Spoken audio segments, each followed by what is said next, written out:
విజయవాడ సింగ్ నగర్లో సీఎం చంద్రబాబు పర్యటించారు. వరద ప్రభావ ప్రాంతాలలో ఆయన పర్యటించారు. ఈ సందర్భంగా చంద్రబాబు బాధితులకు భరోసాగా నిలిచారు. పరిస్థితి చూశాక రాత్రి విజయవాడలోనే ఉండాలనుకున్నానని బాబు తెలిపారు.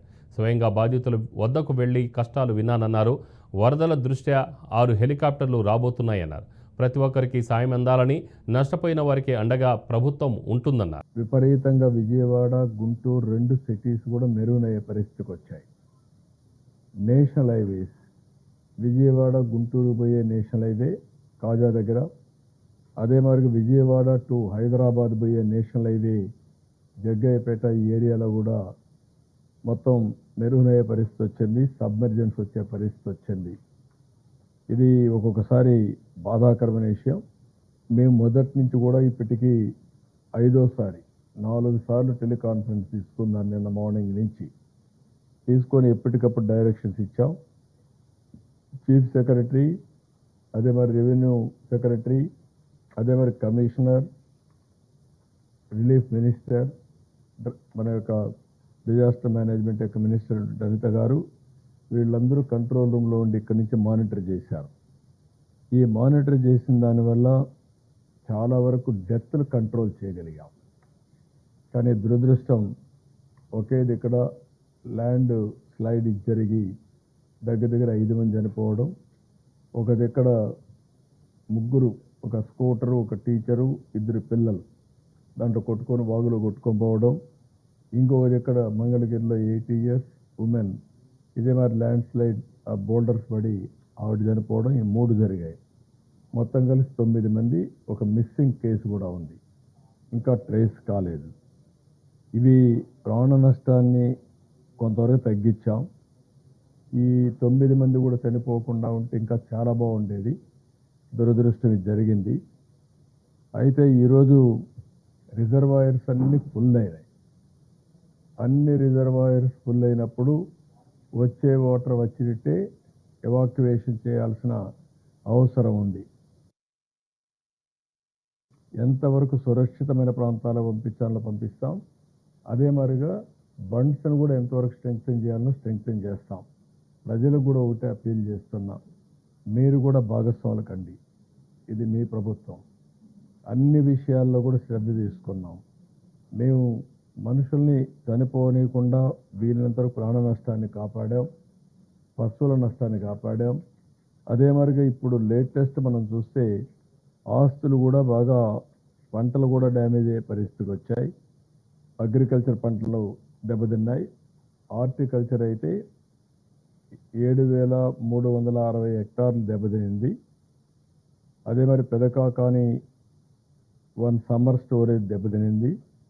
ఇవి కాకుండా రోడ్లు పెద్ద ఎత్తున బ్రీచ్ అయినాయి. ఇవి కాకుండా ఇంకొక పక్కన చూస్తే ట్రైన్స్ కూడా 2-3 ట్రైన్స్ ఆగిపోయినాయి. అక్కడ కూడా రీహాబిలిటేషన్ కానీ, వాళ్ళకి ఫుడ్ కానీ ఇవన్నీ అరేంజ్ చేస్తున్నాం. అయితే కార్యక్రమాలు అయితే ఆన్ వార్ ఫుటింగ్ జరుగుతున్నాయి. 107 క్యాంపులు కూడా పెట్టారు. ఒక 17,000 మంది క్యాంపుల్లోకి తీసుకొచ్చారు. కొంతమంది రామన్నా ఇష్టం లేకపోయినా వాళ్ళందరినీ తీసుకొచ్చి, ఎందుకంటే ఎక్కడ కూడా క్యాజువాలిటీస్ జరగకూడదనే ఉద్దేశంతో ఇది కూడా చేయడం జరిగింది. అన్ని ప్రికాషన్స్ తీసుకున్నాం.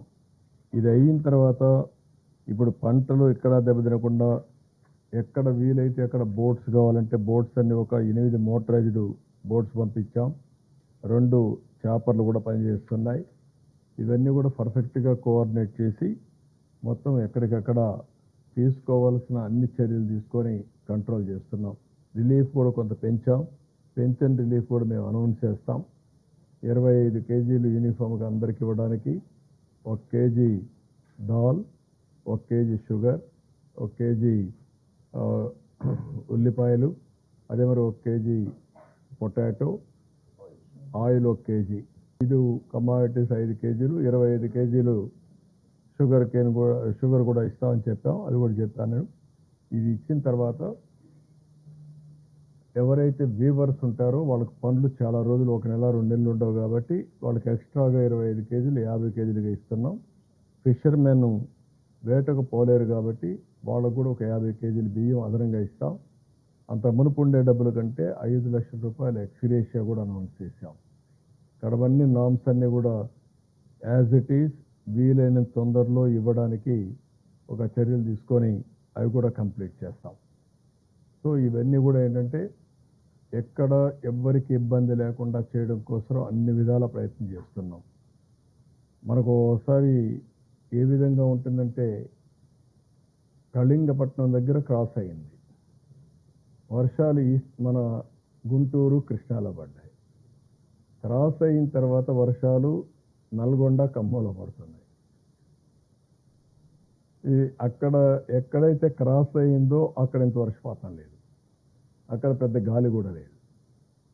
ఓసారి ఆ విండ్స్ తర్వాత క్లౌడ్స్ ఎట్లా మూవ్ అవుతాయనే దాన్ని బట్టి ఇవన్నీ డిసైడ్ అవుతాయి. 10 లక్షలు కానీ 10 లక్షలకు పైన కానీ వరద నీరు వస్తే కృష్ణాలో ఎట్లా హ్యాండిల్ చేయాలో చేయడం అది తక్షణ కార్యక్రమం.